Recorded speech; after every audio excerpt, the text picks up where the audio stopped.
Hi guys, welcome to today's lesson. So far guys, we've been looking at finance and growth, and we looked at a range of concepts under finance and growth. We started with looking at, in general, what does it mean to have growth, and then we spoke about growth in the context of mathematics and finance, and then we looked at different types of growth that we're going to deal with. Now today we're going to actually look at the concept of savings. Savings will be you putting away money such that it grows some profit. It might be on a simple interest, on a compound interest, or just on a random interest. So we're going to be looking at all of that in this particular lesson. So let's just jump right into it. Stay tuned. Now remember that our big concept is savings. So far, I want you to think about how some people are successful. So what makes them successful? When you talk about successful, you're talking in terms of finances. How are people living off with proper finances and not maybe trying to meet ends meet? And also, how would you then like to manage your money? If you were to be given $1 million right now, maybe you win lottery or something, what would you do? How would you manage that particular amount of money that you would have been given? So those are the questions that I need to be at the back of your brain as we are busy with this particular presentation.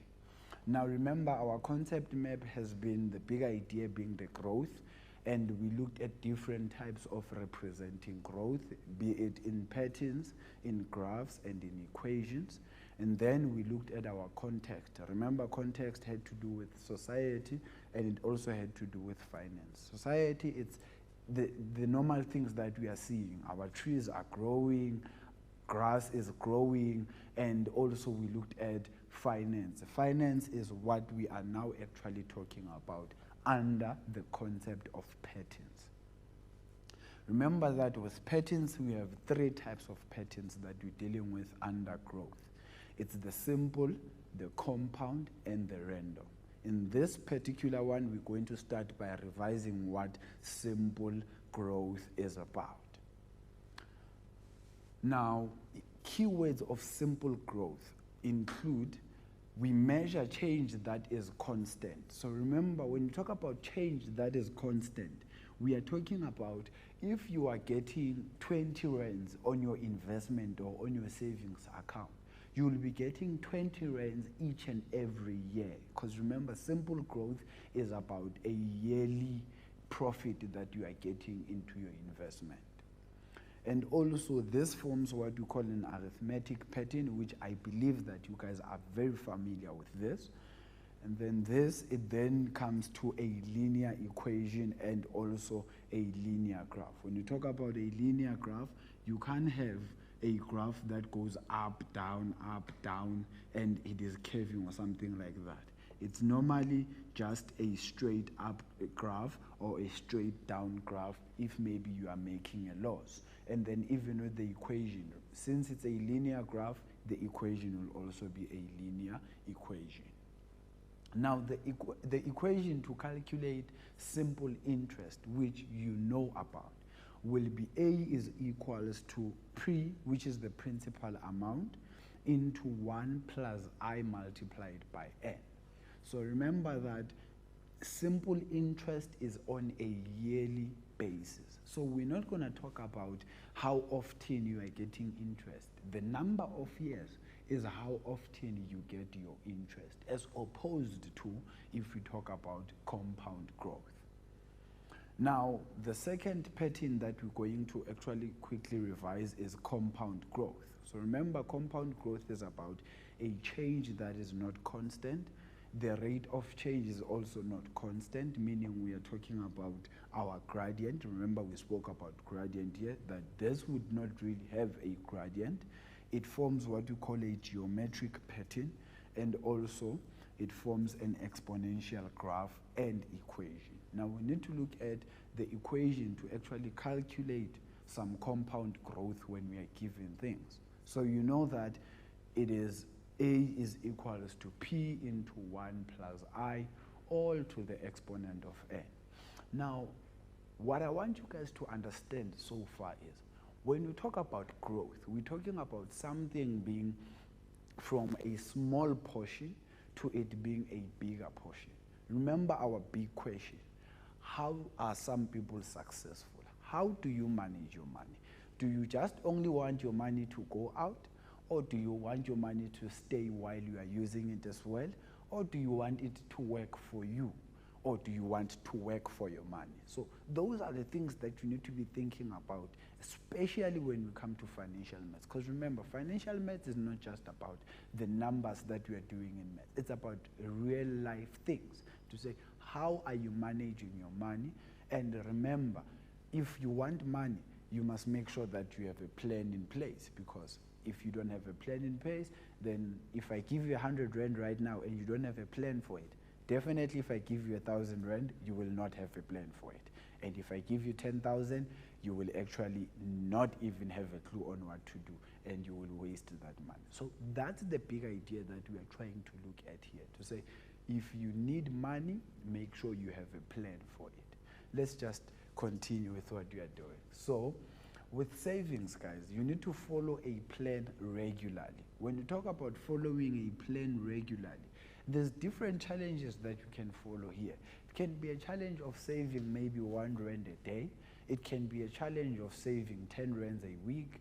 It can be a challenge of saving even 10 cents, just so that you can get into the habit of saving. And remember, all of this does not constitute as financial advice. It's just us talking numbers and mathematics, which is the big thing that the people who are financial advisors and all would also still tell you about the number. So you need a plan that you need to follow regularly. Because remember, saving is about discipline. If you have 20 Rands, do you want to use the whole 20 Rands? If you have 30 Rands, do you want to use the whole 30 Rands? That's the plan that we are talking about. Do you even go a day without spending a cent? Depending on whether you do have money or you don't, it doesn't really matter.